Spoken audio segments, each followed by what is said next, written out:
75세에 하나님의 부름을 받고 고향을 떠난 이후에 수많은 세월 훈련을 받으면서 믿음의 사람으로 세워져 갔습니다. 그리고 그런 과정 속에서 하나님이 허락하시는 복을 누리며 살아갔던 사람이지요. 그런데 그의 아들 이삭의 삶을 살펴보면 그는 그렇게 많은 훈련이나 고생한 흔적이 없습니다. 그냥 하나님이 주시는 복을 마음껏 누리며 살았던 사람입니다. 그래서 그 인생을 그렇게 뺑뺑 돌지도 않았기 때문에 그에 대한 이야기는 그렇게 길게 나오지도 않습니다. 40세가 다 되도록 결혼을 못하고 있었지만 하나님은 아주 놀라운 방법을 통해서 이삭에게 아름답고 지혜로운 여인 리브가를 허락해 주셨습니다. 결혼한 이후에 60세가 되도록 대를 이어갈 아들을 낳지 못하고 지냈지만 그 기간 동안 서두르지 않고 간절히 기도하면서 쌍둥이 아들을 얻게 되는 그런 경험도 하게 되었습니다. 뿐만 아니라 하나님은 그 땅에 정착하며 살아가는 데 필요한 모든 물질적인 복도 허락하셨어요. 오늘 12절로 14절에 보면 이삭이 그 땅에서 농사를 하며 그의 100배를 얻었고 여호와께서 복을 주심으로 그 사람이 창대하고 왕성해. 그래서 마침내 거부가 되었더라. 그 소와 양이 떼를 들고 종이 힘이 많음으로 그랬어요. 이삭은 유목민입니다. 농사꾼이 아니에요. 양을 치는 사람이잖아요. 팔레스티나 그 히브리 민족이 그랬던 것처럼 아버지 아브라함도 그렇고 이삭도 그렇고 농사꾼이 아니에요. 양 치는 사람들이죠. 농사일에 경험도 없습니다. 지식도 없어요. 그런데도 불구하고 농사를 지어서 그의 100배의 결실을 맺었다고 하는 것은 그가 가지고 있는 어떤 농사 기술이나 아니면 노력 때문이 아니라 전적으로 하나님의 이삭의 삶에 간섭했다는 거죠. 이삭의 편이 되어서 그의 삶에 간섭하시고 도와주셨기 때문에 이런 결과가 나왔다라고 하는 기록인 것입니다. 누구하고도 비교할 수 없는 그런 실력자. 운동할 때 다 실력이 그만한데 어떤 사람이 월등히 뛰어난 선수가 우리 편이 되면 이기는 거예요. 무슨 게임을 할 때 농구할 때도 뭐 그만한데 거기에 누구랑도 맞설 수 없는 그런 실력자가 들어오면 이기잖아요. 로마서 8장 31절에 만일 하나님이 우리를 위하시면 누가 우리를 대적하리. 위하시면이라는 단어는 하나님이 대신해주면, 대신 싸워주면, 도와준다면, 같은 편이 되어준다면 이런 의미입니다. 그럼 누가 대적하리요? 이 누가라고 하는 것은 사람만이 아니에요. 모든 환경을 포함하는 단어입니다. 하나님이 우리 편이 되어주시고 내 편이 되어주시고 여러분의 편이 되어주셔서 도와주시고 대신 싸워주시면 그건 누가 우리를 건드릴 수 있겠느냐. 하나님이 함께 하시니까 사람도 어떻게 못할 뿐만 아니라 나와 함께 하신 하나님이 명령하시니까 하늘도 문을 열어서 비를 내려주시고 풍랑도 잠잠해지게 되는 것이고 황폐해진 땅도 고쳐지게 되는 것이고 땅이 고쳐진다고 주님 말씀하잖아요. 사람만 병드는 게 아니에요. 죄악된 사람들 때문에 땅이 병들어요. 땅은 삶의 형편입니다.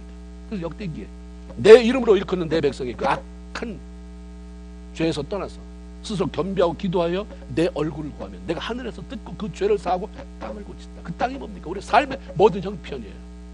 여러분의 가정, 자녀들, 사업, 직장, 내 건강 모든 게 땅입니다. 이 땅에 발붙이고 사는데 필요한 것이 땅이에요. 땅이 고쳐지는 거예요. 더 구체적으로 그 땅, 내가 농사를 쪄서 씨를 뿌리면 그 땅이 고쳐져야 싹을 내지 안 나온다는 거예요. 하나님 내 편에 드셔서 그냥 심었는데 내가 그 30배를 달라고 그래서 30배가 나오겠어요? 50배를 달라고 해서 50배가 나오겠어요? 하나님이 하니까 100배가 나왔다.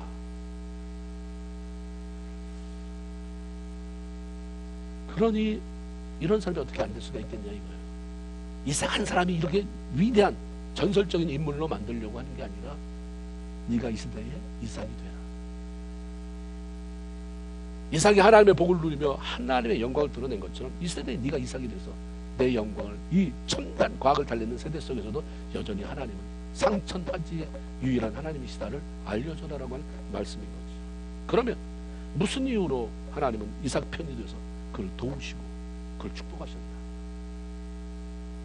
성경이 여전히 우리를 향한 하나님의 말씀이 되는 것은 바로 이것 때문에. 왜 그러셨을까? 지금은 이삭한테 했다면 나에게는 끊임없이 물어보는 거죠. 물으라. 성경 물어라.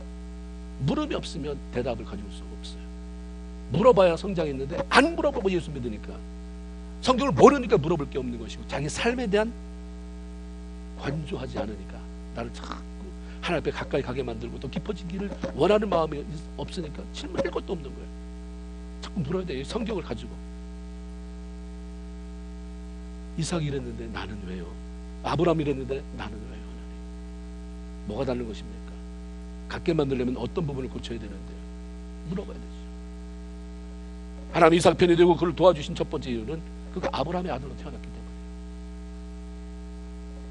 하나님은 아브라함을 부르셨을 때 본문 4절의 말씀처럼 내 자손을 하늘의 별과 같이 번성하게 하며 이 모든 땅을 내 자손에게 주리니 내 자손으로 말미암아 천하 만민이 복을 얻으리라, 이렇게 말씀하셨습니다.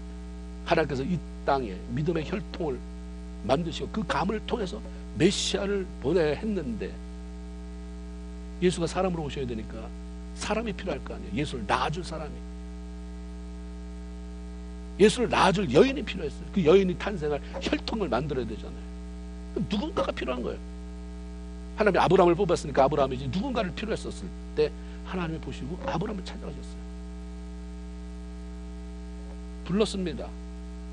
그리고 아브라함에게 네가 내 부름에 순종해서 따라오면 너, 그리고 너의 자식들, 후손 축복하겠다.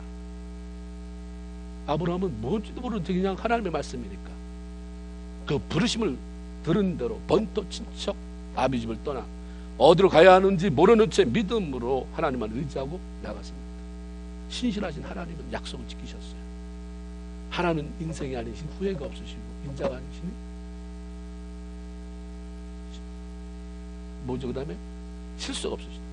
우리가 하신 말씀을 어떻게 실행치 않으면 하신 말씀을 행치 않느냐, 하신 말씀 책임진다. 거짓말하는 분이 아니고 헛소리하는 분이 아니기 때문에 그분이 약속은 반드시 지킨다. 약속하신 대로 아브라함을 축복하셨어요. 그리고 그 후대 계속이지만 바로 첫 세대 아브라함, 그 바로 다음 세대 이삭의 삶을 놀랍게 하나님이 축복하셔서 see, 봐라, 나 이렇게 한다. 근데 아브라함은 이미 그러면서 죽었잖아요. see, 이거 봐라고 하는 게 누구냐면 우리예요. 저와 여러분, 봐라, 내가 말한 거 이렇게 이뤄가고 있지 않느냐. 이거 보면서 너 뭐 생각하는 건 없느냐. 아브라함도 나를 하나님이라고 불렀고 너도 하나님이라고 부르는데 너 삶은 어떤데? 뭐 어떻게 좀 생각하는 거 없어? 라고 하나님이 말씀하는 거죠. 그러면 혈통으로 아브라함의 후손이 아닌 나는, 여러분, 아브라함이 받고 이삭이 누린 그 축복과 그 축복의 약속, 그건 뭔 상관이 있느냐. 나는 아무래도 이스라엘 사람도 아니고. 근데 아브라함의 혈통을 가질 수가 없는데 어떻게 아브라함의 혈통 그 후손에게 주어진 축복을 내가 가질 수 있겠는가? 어떻게 그 복이 나에게 임하게 할 수 있겠는가? 하나님께서 사도 바울을 통해 우리에게 알려주시는 것은 구약시대에 있는 율법을 받은 유대인들이 혈통적인 아브라함의 후손이었지만 신약에 와서는 예수 그리스도를 믿고 구원받은 모든 사람이 영적인 아브라함의 자손이다 라고 선포합니다. 갈라디아서 3장 7절에 보면 그런즉 믿음으로 말미암는 자들은 아브라함의 자손인 줄 알아라. 그럼 아브라함의 자손을 왜 얘기하는 거야? 아브라함의 자손 됐다는 사실이 중요한 게 아니라 그에게 있었던 약속이 너 거다 이 말이야. 네가 믿으면, 믿음으로 말미암아 영적 아브라함의 후손이 되는데, 그러면 그 아브라함에게 주었던 약속이 너희 것이다. 갈라디아서 3장 13절 14절 계속해서 그리스도께서 우리를 위하여 저주를 받은 바 되사 율법의 저주에서 우리를 속량하셨으니 기록된 바 나무에 달린 자마다 저주 아래 있는 자라 하였습니다. 이는 그리스도 예수 안에서 아브라함의 복이 이방인에게 미치게 하고 또 우리로 하여금 믿음으로 말미암아 성령의 약속을 받게 하려 합니다. 무슨 말씀입니까? 죄로 인해서 죽을 수밖에 없는 우리를 구원하시기 위해서 저주스럽고 수치스러운 십자가에 달려 죽은 예수를 믿으면 구원받을 뿐만 아니라 영적인 아브라함의 자손이 된다고 하는 것이, 그래서 아브라함에게 말씀하셨던 그 축복의 약속이 내 것이 된다라고 하는 말씀인 것입니다. 아브라함에게 하셨던 복은요, 영적인 축복만이 아니고 내세적인 것만이 아니라 이 땅에서 필요한, 이 땅에서 누려야 할 모든 복을 포함하고 있습니다. 우리가 정말 구원을 받았다고 한다면 아브라함과 그의 후손들에게 하셨던 그 축복의 약속이 동시에 우리 것이 된다는 것을 확신하고 그것을 요청할 수가 있어야 되는 것입니다. 하나님의 자녀가 되고 영적인 아브라함의 후손이 된 사람들, 저와 여러분은 이 땅에 사는 동안에 내 노력만으로 힘겹게 살아가는 사람들이 아니라 자신의 하신 약속을 신실하게 지키시는 하나님의 도우심과 베푸시는 은혜로 그렇게 복을 누리며 살아갈 수 있게 있는 사람들입니다. 그러므로 우리 성도들에게는 무한한 가능성이 열려져 있는 거예요. 전혀 하나님을 모르는 사람이 아닌 예수 믿는 사람에게 그런 가능성을 다 줬는데 몰라서 요청 못하잖아요. 그렇죠? 아무리 해도 안 되는 사람이 아니에요. 우리 예수 믿는 사람 속에서 하지 말아야 할 게, 난 자수성가다. 자수성가라는 말은 없어요. 하나님이 도와주셔야 되는 거죠. 또 하나는 난 아무래도 안 돼 라고 하는 말입니다.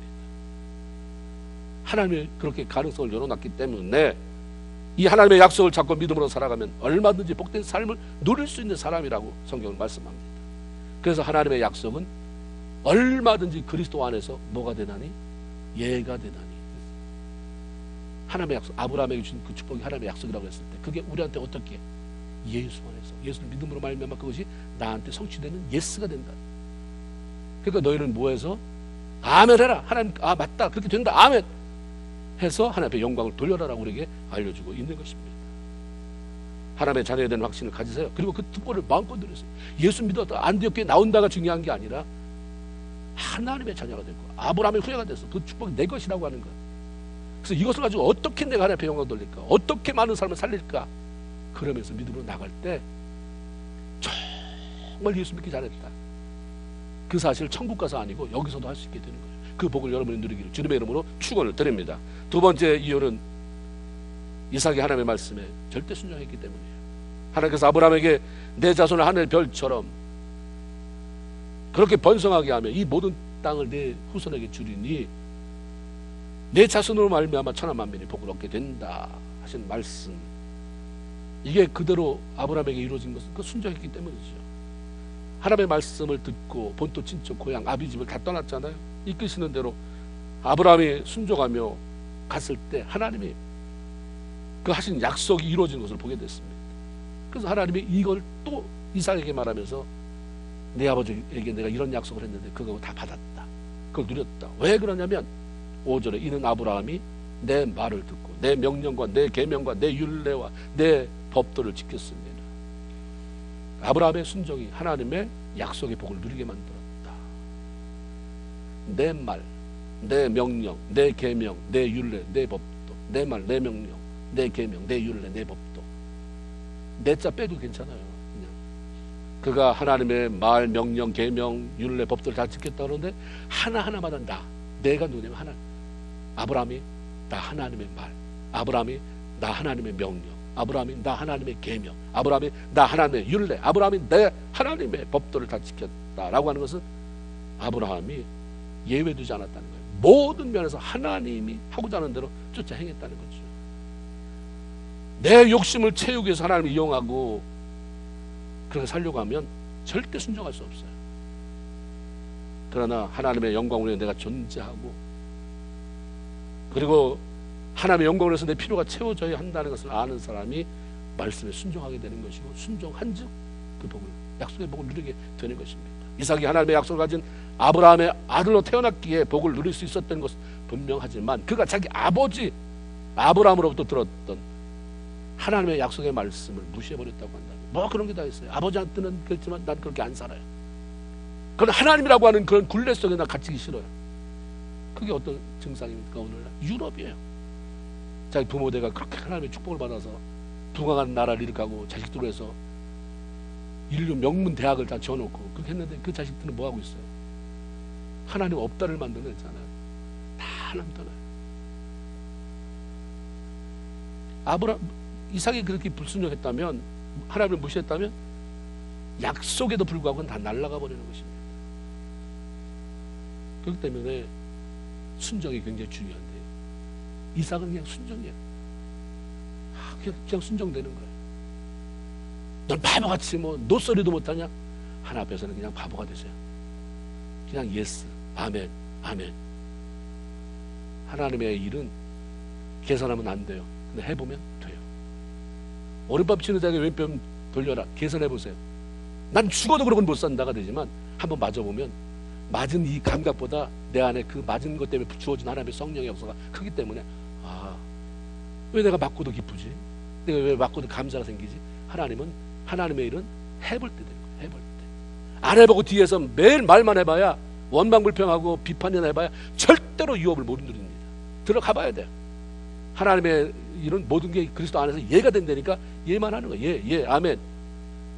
들어가 보니까 이렇게 하나님이 나에게 하시는구나를 보게 되는 거예요. 하나님 우리의 체질을 하신다고 했어요. 내가 하나밖에 없는 사람에게 열 가져야 되는 그런 능력 있는 사람이 해야 될 일을 맡기지 않습니다. 하나 있으면 하나에 맞는 일을 시키고 그것이 감당됐을 때 너 잘했다. 좀 어떻게 좀 경험이 됐지? 둘 맡기고 세 맡기고 이렇게 되는 거죠. 이삭이 살고 있던 땅에 흉년이 들어서 어쩔 수 없이 애굽으로 이주해야 하는 상황이 벌어졌어요. 성경에 두 번째라 그래요. 아버지 아브라함 때도 흉년이 들었었어요. 근데 자식 때에도 한 번 또 흉년이 들었습니다. 그래서 살아야 되잖아요. 흉년이 들어서 다 죽어가는데 그래서 애굽으로 가야 되겠다. 애굽은 라인강 그 주변을 끼고 있기 때문에 어쨌든 거기는 비가 안 와도 물이 있어요. 그 먹을 게 있는 곳이에요. 근데 하나님이 그에 나타나십니다. 애굽으로 가지 말라. 여기 2절 보니까 여호와께서 이삭에게 나타나 이르시되 애굽으로 내려가지 말고 내가 네게 지시하는 땅으로 가라. 뭔가 대안을 분명히 주면 할 수 있잖아요. 그죠? 애굽 가지 말고 대신 어디로 가라. 이러면 거기로 가면 되는데 가지는 말라는데 어디로 가는 건 없어요. 이게 믿음이야. 여기서도 믿음의 훈련이 되는 거예요. 우리가 신앙생활 하면서 이거 하지 말아라. 그럼요. 어떤 거? 그 어떤 것을 말씀하기까지는 내 믿음을 하나 훈련시키면서 하나님의 양이 수준이 올라갈 때 이거였다. 아브라함 쫓아와라. 쫓아갔잖아요. 근데 나중에 한참 쫓아나고 나니까 이 땅이 바로 내가 주겠다고 했던 그 땅이다. 그게 말하잖아요. 흉년이 심하게 들어서 움직이지 않으면 사람들이 아이고 욕 되게 할 거예요. 저기 식솔도 많고 자기 자식도 있고 뭐 이러는데 저기 조금만 움직이면 저기 뭐가 있다는데 그로 가면 되지. 왜 저기서 저렇게 굶어 죽으려고 하고 있어? 얼마나 비난이 쏟아지겠습니까? 그런데 하나님이 가지 말라니까 이게 탁 스톱해요. 순종했잖아요. 안 갔어요. 그러고 나서 성경이 그 다음에 어떻게 됐을까? 너무 순종해보니까 넘어갈 수 있었어요. 8절에 이삭이 거기 오래 거주하였다. 이렇게 나와요. 8절에. 흉년에서 애굽으로 가려고 했는데 하나님이 가지 말라 해서 있으면 엄청난 뭐 재앙을 만났어야 되는데 안 떠나면 죽을 줄 알았는데 내가 내 수를 가지고 하나님 몰라 하나님 잘 모르셔서 그래 하고 내가 우기고 애굽을 갔지 않았어도 하나님 이렇게 하시네. 넘어가게 하시네. 지나가게 하시네. 아는 거죠. 순종을 해보지 않으니까 순종의 그 맛, 그 가운데 힘든데 순종해봤더니 되게 하시는, 되네, 역사하시네를 경험해보지 못하니까 평생 순종 못해보는 거예요. 그 순종이 내가 계산한 것을 벗어나면 순종이 아니라 하나님을 떠나게 되는 거죠. 그래서 시험 드는 거예요.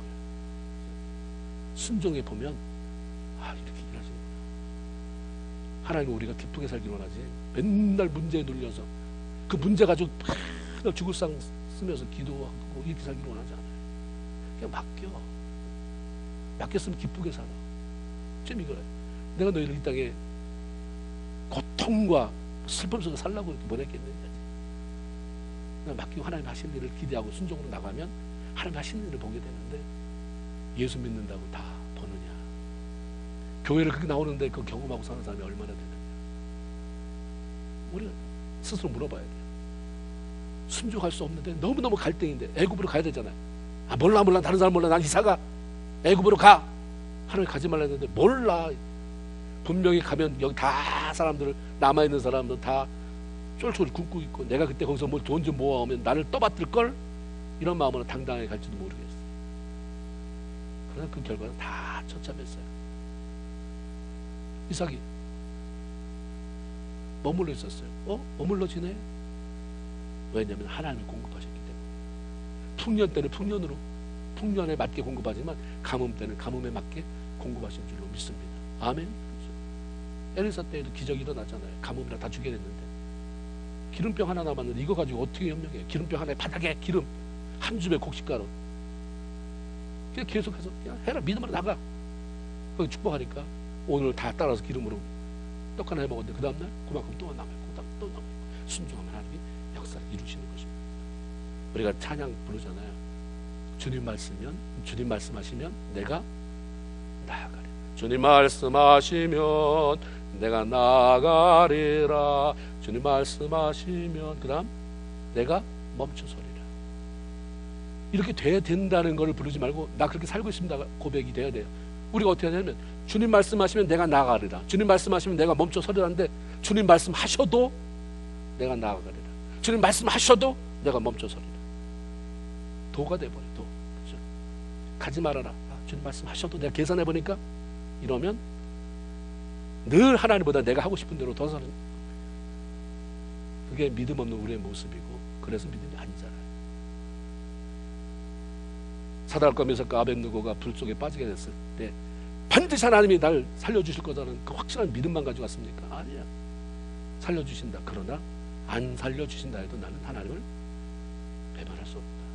그런 사람을 하나님이 어떻게 안 하실 수 있어요? 그렇게 귀한 사람을 이 땅에서 어떻게 그냥 내버려 둘 수 있겠습니까? 하나님은요 멍청한 분이 아니에요. 소중하고 귀한데 그걸 내버려 두지 않잖아요. 저 그냥 내버려 두기엔 너무 아까운데 그냥 내버려 둬요? 안 그래요. 하나님 온 땅을 두루 살피기 때문에 여러분이 섬 저 구석이 있다 할지라도 어느 동굴에 갇혀 있다 할지라도 그것을 보시면 너같이 아까운 자가 여기 갇혀 있으면 되겠냐, 너같이 아까운 자가 저 섬 구석에서 그러고 있으면 되겠냐. 하나님 픽업해서 옮겨 놓는 거예요. 우리가 그런 믿음을 가지고 그냥 하나님 바라보고 나가는 것이고, 그래서 우리가 주님 말씀하시면 내가 나가는 거고 주님 말씀하시면 내가 멈춰 서는 것이고, 그걸 굳이 우리가 주님 말씀하셔도 나는 갑니다. 주님 말씀하셔도 나는 여기 못 떠납니다.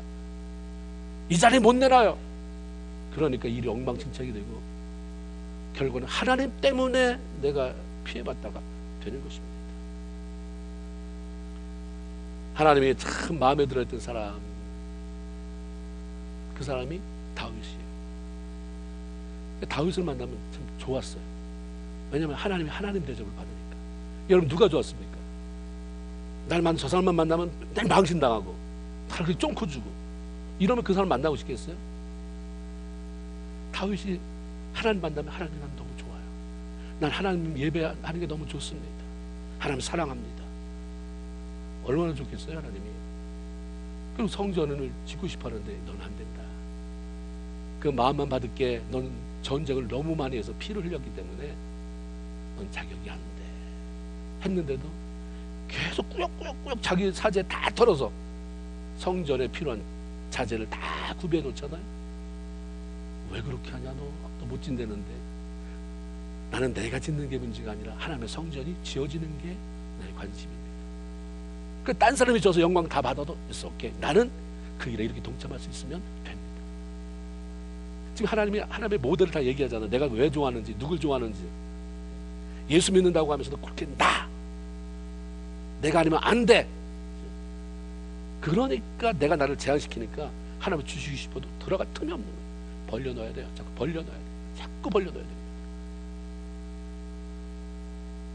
하나님이 이런 다윗이 너무 이쁘니까 그냥 선포를 해줘요. 아예 말을.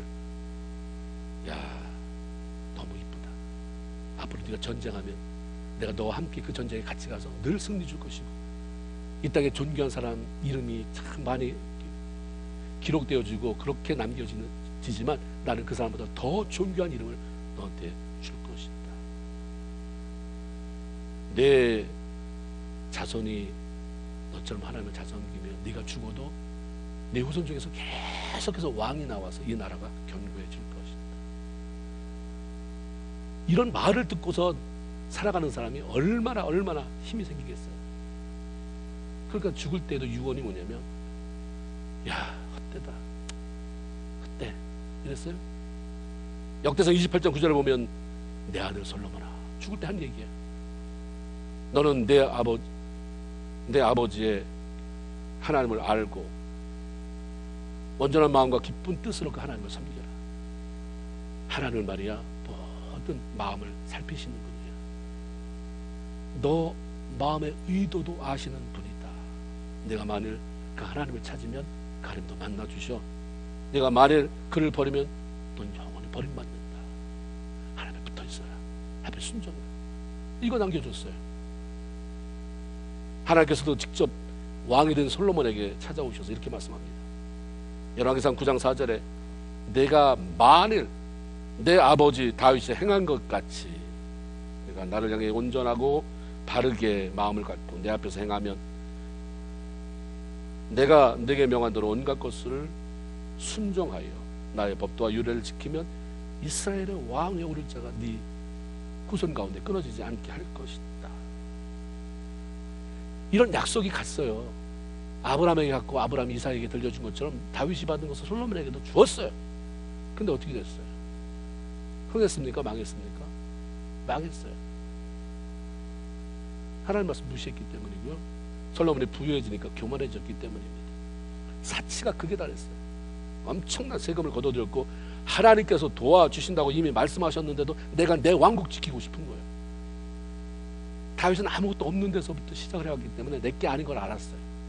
근데 부모의 유산을 물려받은 솔로몬은 그 과정, 자기가 이것을 쌓아 올리는 과정이 없었기 때문에 힘든 걸 모르는 거예요. 하나님이 어떻게 하시도록 내들을 틈이 없어요. 그냥 내가 지키고 싶은 거예요. 이 엄청난 제국, 이 부유한 제국을 내가 지키고 싶으니까 할 수 있는 방법이 뭐예요? 이방 나라와 정략 결혼하는 거죠. 이방 공주들을 다 부인으로 빠져들였잖아요. 그래서 그 왕과 사돈 맺어서 나라를 부흥하게 만들려고 하는 술책을 썼는데 결국 그게 이방신을 가져왔잖아요. 여자들 오면 다 자기 신 보따리 들고 가지고 펼쳐놓고 그 섬기고, 그 결과 태평성대했던 나라가 둘로 쪼개지는, 남한국 북한국으로 갈려지는 비극이 찾아왔습니다. 하나님이 모세를 통해서 우리에게 애써라, 노력해라 이렇게 말씀하지 않아요. 그건 두 번째인 거예요. 내가 내 하나님 여호와의 말씀을 청종하면 모든 복이 내게 임하여 내게 이르더니 여호와께서 명령하사 내 창고와 내 손으로 하는 모든 일에 복을 내리시고 내 하나님 여호와께서 내게 주시는 땅에서 내게 복을 주실 것입니다. 내가 노력해서가 아니라 내가 명한다고요. 땅한테 명하든지 아니면 뭘 어떻게 명하든지 해서 너가 잘되게 하게 모아주겠다고 하는 말씀인 거죠. 내가 노력하는데 자꾸 흩어지게 해서는 안 되잖아요. 하나님 모아지. 그냥 주일도 빼먹어가면서 이 말씀도 기도도 다 빼먹으면서 했는데 그냥 막 땅콩 하나 깐 것처럼 까놨는데 어느 날 이걸 왕창 삼키는 사건이, 왕창 쏟아진 사건이 된다면 나는 뭐 하는 사람인가? 이민사회 그 뚫린 구멍에다 쏟아 붓기 위해서 생존해가는 사람인가? 우리 생각해봐야 되죠. 그럼 왜 나는 밑이 빠졌나? 왜 내 항아리는 밑이 빠졌나? 왜 깨져서 새 나가나를 생각해야 되잖아요. 그래서 우리가 여기 이민사회에서 애쓰고 수고하고 더군다나 그냥 그거 수고만 해 하나님 믿어가면서 섬겨가면서 그러면 열매가 나와야 되는 거죠. 주님이 말씀하세요. 순종, 내 말에 순종.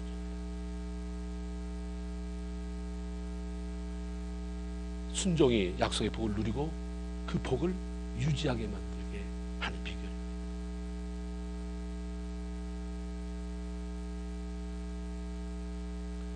우리가 이 이삭의 삶을 보면 순종하기 위해서 애쓰는 모습이 참 많아요. 순종하기 위해서 애쓴 모습 가운데 하나가 화평을 도모하는 삶이었어요.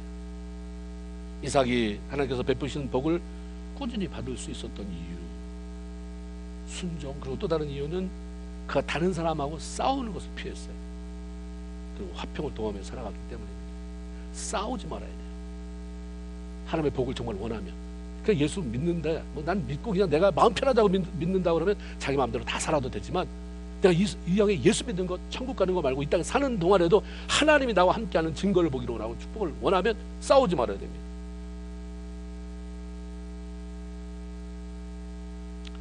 하나님께서 복으로 주신 그 땅에 농사를 지어 100배라고 하는 엄청난 수확을 올렸어요. 하나님이 창대케 됐다고 그랬잖아요. 왕성하게 됐다고 그랬고요. 거부가 되게 하니까 현지인이 시기질투 대상이 됐어요. 어떤 글을 읽어보니까 현지인들이 농사를 잘 져도 최고하면 30배, 정도의 수확 올렸는데 100배를 올린다고 하면 이거 기가 막힌 거예요. 저놈은 누구냐? 우리 같이 사는 사람도 아니고, 그것도 전문적인 농사꾼도 아니고, 아니 저거 한번 농사를 짓는데 어떻게 100배가? 그러면 와서 그 비결이 뭐냐고 물어봐야 되는데, 인간의 심정이라는 게 안 물어봐요. 자존심 상하니까. 그리고 뭐예요? 시기 질투하는 거예요. 시기 질투. 여기 14절에 보니까 블레셋 사람이 그를 시기하여. 하나님이 잘 되게 하면 일단 여러분 생각해야 되는 게, 시기 질투하는 사람이 생긴다. 1차적으로 안 생길 수가 없어. 그 다음에 이제 처리에 대한 것을 하나님이 말씀하잖아요. 그렇게 받을 때 네가 어떻게 할 것이냐. 그러면 그걸 그 방법에 따라서 다 물거품이 되게 만들 수도 있고, 탄탄한 기초를 두고 올라갈 수 있는 사람이 나중에는 시기 질투하던 사람이 무릎 꿇게 만드는 일이 생겨날 수도 있고, 하나님 다 알려줘요. 여기 시기라고 하는 말은 어원적으로 미워해서 마음이 막 어떻게 할 줄은 모르는 거예요. 저 사람 미워서 막 성경 보면 사랑할 때도 불붙는 듯하고 내 마음이 불붙는 듯하여. 저 사람 미워 죽겠어도 불붙는 듯하여. 시기는 미워서 불붙는 듯한 게 시기인 것입니다. 따라서 이는 블레셋 사람이 단순히 이삭을 미워하는 정도가 아니라 어떤 악한 감정을 가지고 있는 거죠. 저걸 살려도 죽여. 저걸 어떻게 하지? 이 마음이 있는 거예요. 남의 성공을 시기하는, 좋지 못하는 습성들을 가지고 있는 것이 세상 사람들의 공통된 심정입니다. 우리 한국에도 사촌이 뭘 사면 그럼 어디가 아파요? 머리가 아파요? 배가 아파요? 머리가 아프다. 배가 아프다고 그러죠. 배가 막 뒤틀리는 거예요. 근데 이 속담을 바로잡아야 될 사람이 누구예요? 예수 믿는 사람이에요. 교회 다니는 사람이 아니라 진정으로 예수를 믿는 사람이에요. 하나님 섬기는 사람이, 사촌이 땅을 사면 내가 산 것보다 더 기쁘다. 그래서 저 사람이 너 한 통 내가 아니라 너 너무 잘 돼서 기뻐서 내가 너 밥 사주게가 돼야 돼. 그래 맨날 시기하다가 어느 순간 너 잘 됐으니까 밥 사네. 너 그렇게 잘 됐는데 그것도 안 하냐? 뭐 이렇게 끝내잖아요. 예수 믿는 사람은 너 잘 됐으니까, 이번 집 샀다며, 이번에 사업이 잘 됐다며, 이번에 차 샀다며, 내가 밥 사줄게. 그렇게 말해보세요. 그랬다고 해서 밥 사달라는 사람 없어요. 아유 어떻게 내가 사주지. 그러면서도 그 사람에 대한 위상이 높아지는 거예요. 참 인격적이다. 참 사람 좋다. 그럼 사람이 떨어지겠어요? 붙겠어요? 사람 떨어뜨리는 사람은 다 이유가 있는 거예요. 사람을 붙게 하는 거 이유가 있는 것입니다. 예수님이 이 땅에 태어났을 때 뭐예요? 하나님과 사람에게 사랑을 받으셨다고 그랬어요. 하나님 앞에만 사랑받는 것이 아니에요. 예수님은 사람에게도. 그래서 저도 우리 아이들을 위해서 기도할 때도 늘 그래왔고, 우리 교회 아이들을 위해서 기도할 때도 항상 그래. 쓸데없이 고난당하지 않고 인생 돌아가지 않게 하시고, 사람들 앞에 쓸데없이 미움받지 않게 해달라. 많이 미워하는 사람이 있는데 그건 내버려두고 하여튼 미워하든 뭐하든 얘들이 미움받지 않게 해달라. 하나님 미움받지 않게 해주세요. 미움받지 않게. 이런 기도를 합니다만, 우리가 남이 잘 되는 걸 함께 기뻐해야 돼요. 당신이 잘 되는 게 누가 잘 되는 거예요? 내가 잘 되는, 이게 진짜로 있어야 돼요. 당신의 잘 되는 게 나의 기쁨입니다. 이게 말로 안 하면 또 안 돼요. 옆에 보면 참 썩스럽고 다 앉은 사람이 다 부인이고 남편이고 이러면 어려우니까 절 쳐다보세요. 당신이 잘 되는 게 내가 잘 되는 것입니다. 당신이 잘 되는 것은 나의 기쁨입니다. 옆에 사람 보고 외워서 하세요. 시작.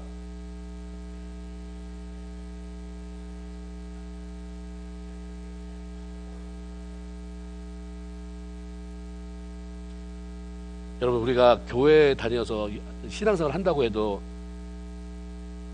누가 잘 됐다고 하는데 모든 사람이 다 기뻐해 주지 않잖아요. 교회도 그 정도니 세상은 말할 것도 없어요. 그래서 점점 교회가 소망이에요. 이 땅의 교회가. 그래서 주님은 이미 아시고 너희는 세상의 빛이다. 너희는 세상의 소금이다. 네가 소망이다. 네가 소망이라는 걸 알고 세상 사람 잘 되는 것과 비교하면서 위축되지 말고 그런 것과 상관없이 네가 빛을 비춰라. 남이 잘 될 때 시기하지 말고 진정으로 기뻐해줘라.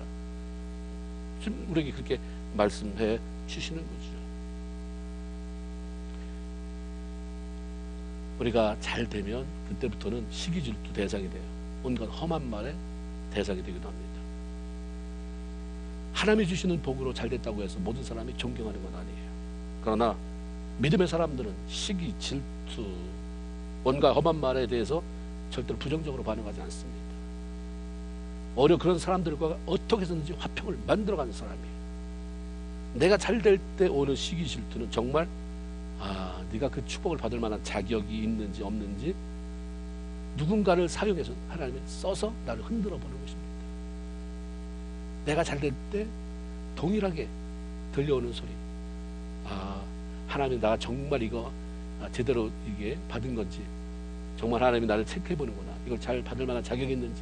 그래서 우리가 그거를 극복해야 되는데, 모르는 척하고가 아니라 그건 소극적인 거죠. 적극적으로 그런 사람한테 화목을 이루어갈 수 있는 그런 길을 열어가야 된다고 하는 거죠. 이삭은 화평을 도모하기 위해서 사람하고 싸우지 않았습니다. 이삭이 다툼을 싫어하고 화평을 도모하며 살았던 이유가 그 성품적으로 신사적이라 그렇겠지만, 또 다른 하나는 하나님이 이걸 원한다는 것을 알았기 때문입니다. 우리는 우리 성품적으로 좋은 것을 할 수 있는 능력이 안 돼요. 하나님이 좋아하신다니까 애쓰는 것이고, 안 되지만 하나님 그렇게 해달라고 기도하는 것이고, 성령의 충만함을 간구하는 거죠. 하나님은 주의 백성들이 사랑과 더불어 싸우는 걸 싫어하세요. 그러니까 예수 믿는 사람 다 싸우지 말아야 돼요. 왜냐하면 야고보서 3장 16절에 시기와 다툼이 있는 곳에는, 싸우는 곳에는 혼란과 악한 일이 생긴다. 잠언 29장 22절에 화내는 자는 다툼을 일으키고 성내는 자는 범죄함이 많다. 다툼은 성내는 것으로부터 시작되고, 사단은 성내는 사람을 잡아 내가 도와줄게, 내가 너 위로해줄게 하면서 죄악으로 이끌죠. 사람들은 홧김에라고 하는 말을 사용 잘해요. 홧김에 그 다음에 이어지는 것은 긍정적이에요, 부정적이에요. 해놓고 후회하는 일이에요. 홧김에 하는 일은 다 후회하는 거예요. 나도 죽고 남도 죽이게 만들어요. 그때 이 말을 하지 말았어야 됐는데, 홧김에 해버린 말이 나를 정말 파괴시키잖아요. 홧김에 하는 게 뭐야? 홧김에 술 마시고, 홧김에 집 확 나가버리고, 홧김에 싸우고, 홧김에 두들겨 패고, 홧김에 앞뒤 가리지 않고 나오는 말, 그러다가 망신, 두고두고 망신. 그런 경우가 얼마나 많은지 모릅니다. 다툼은 욕심으로부터 시작이 돼요. 내가 욕심이 있으니까 싸우는 거예요. 잠언 28장 25절에 욕심이 많은 자는 싸움을 일으킨다. 내가 하고 싶은 대로 하려고 하는 게 욕심이잖아요. 뭐 다른 거 많이 가지려고 하는 것도 욕심이지만, 내가 안 하면 안 되는, 내가 다 해야 되는, 내가 하고 싶은 대로 해야 되는, 그래야 직성이 풀리는, 그게 안 되면 화가 나고 그 화를 처리하지 못하면 싸우게 되는 것입니다. 가정이 평화하려면 일단 싸우지 말아야 됩니다. 싸울 일이 있으면 마주치지 않도록 누군가 나가 있어야 돼요. 누군가 교회에 처리하러 오시기를 주님의 이름으로 축원을 드립니다. 잠언 17장 1절에 보면 마른 떡 한 조각만 가지고 있어도 화목하는 것이 제육이, 고기가 집에 가득하고도 다투는 것보다 낫다. 맨날 싸우며 사는 그 집안보다 가난해도 화목한 가정이 소망이 있다는 거죠. 서로 조심해서 싸울 일 만들지 말아라. 예수 믿으면서 안 싸우고 사는 사람이 어디 있어? 너무 당당하게 말하지 마세요. 부끄럽게 생각하는 거죠. 안 싸워야 되는데 지금 미숙해서. 그래서 싸우는 방법이 하나님 방법이어야 되잖아요. 내 감정 때문에 막 해서 사람을 죽이는 싸움 말고요. 예수 믿는 사람이 싸운다는 것은 악한 감정을 내려놓고 서로를 알아가기 위한 방법으로서지, 사람을 말로 짓밟아버리고 죽이는 이런 게 아닌 거예요. 지도자는 싸우지 말아라, 성경이 말합니다. 디모데후서 2장 24절 주의 종은, 교회에서 영적 리더십에 있는 사람들은 마땅히 다투지 아니하고 모든 사람에 대하여 온유하며. 가정이나 공동체 지도자가 화를 내고 그 화를 참지 못해서 사람들과 잘 싸우면 공동체는 금방 우르르 무너지는 거예요. 싸울 때 삐그덕거리잖아요. 틈이 벌어지면 사단은 그냥 손가락 집어넣어요. 벽돌 하나하나가 단단히 붙어있으면 안 들어가요. 흔들면 틈이 생기잖아요. 틈이 생기면 집어넣을 수 있어요. 집어서 번쩍 들어 올릴 수 있습니다. 틈 주지 말아요. 싸우는 것은 틈을 주는 것이고, 그것은 가정을, 공동체를 와해시켜요. 그 모습 그대로 있다 할지라도 메말라 갑니다. 그 주님이 그렇게 말씀하는 거예요. 화를 잘 내고 잘 싸우는 사람은 절대 존경받는 자리에 설 수 없습니다. 마태복음 5장 9절에 보면 화평케 하는 자를 복이 있나니 그들이 하나님의 아들이라 일컬음을 받는다. 이 말씀처럼 화평을 도모하는 사람들이 하나님의 아들이다. 하나님과 친밀해지고, 그 부모가 자식 안 귀하게 여기는 그 부모가 어디 있어요? 너 내 아들이다. 이 말은 구원, 이 말이 아니라 내가 조금 소중해. 너 너무 귀하다. 화평케 하는 사람이 하나님이 정말 귀하게 보는 거예요.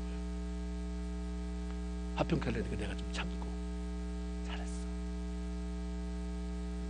동생하고 누나가 싸울 때 동생한테 이게 형이나 누나가 뭐 얻어 터졌거나 아니면 뭘 어떻게 좀 해코지를 당했을 때 참아주면 엄마가 할머니가 너무 잘했어. 그러면서 너 이거 뭐 사 먹어.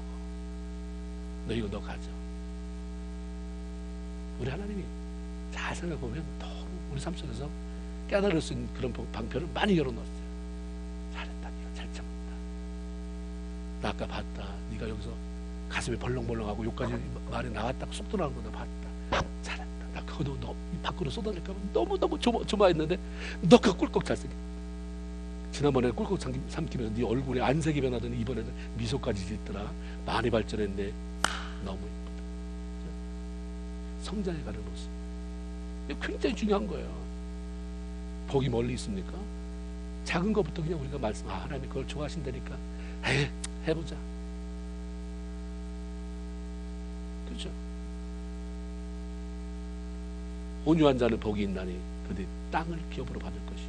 땅은 싸워서 뺏는 게 아니에요. 온유한 마음으로 섬기고 화평을 도모하는 사람에게 하나님이 주시는 것입니다. 빼앗아 가진 자는 마음에 근심이 떠나지 않고 그것은 다 날아가 버리게 돼요. 하나님이 주시는 재물은 근심을 겸하지 않는다. 하나님 앞에 순종했더니 하나님이 채워주신 것은 내가 언제 가지고 있었나? 하나님 주신 거니까. 하나님 필요한데 사용하세요. 통로가 되어지고 근심이 없어요. 늘 기쁨이 생기는 것입니다. 땅은 싸워서 얻는 것이 아닙니다. 여러분 삶 속에 뭐가 축적되어지는 것은 싸우면서 막 모아내는 게 아니에요.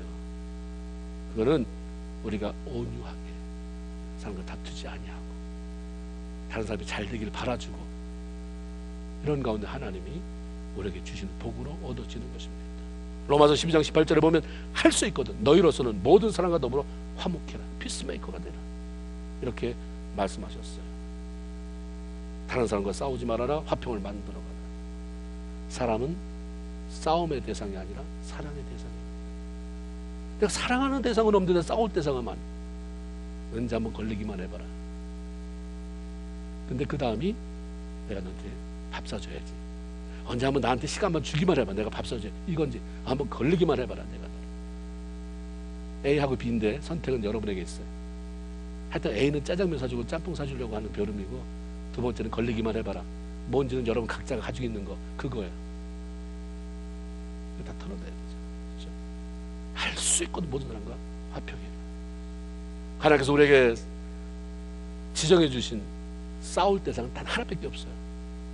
그 외에는 싸우지 말아야 돼요. 마귀 사탄입니다.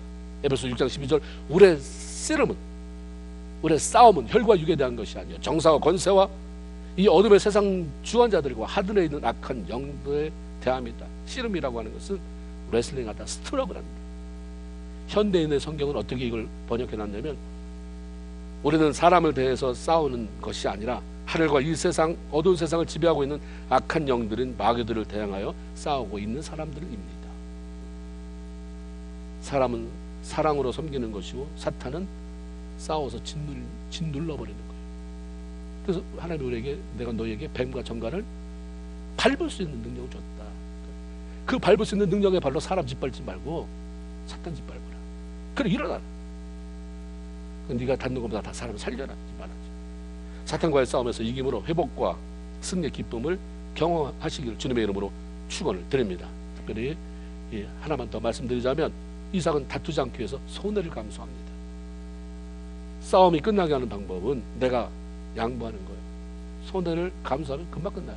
아 그래 알았어, 너 다 가져. 네가 해. 네가 다 알았어. 이러면 무슨 싸움이 되겠어요? 이삭은 토착인들이 자기를 시기하잖아요. 질투해요.